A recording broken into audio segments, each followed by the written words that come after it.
Mae olion y gwersyll milwrol yn dal i'w gweld hyd heddiw.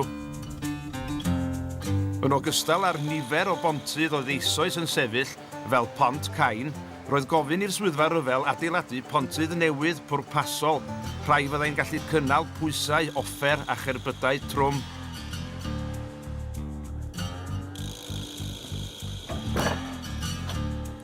Fan hyn sy'n le difyr, lwch.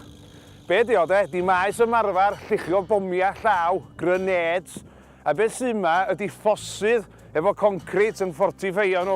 A maen nhw ar y siap yma mwyn i'r hogia oedd yn ciwio fyny i luchio'r grenade nesaf fod ar ochr arall wal i'r boi oedd yn taflu'r grenade.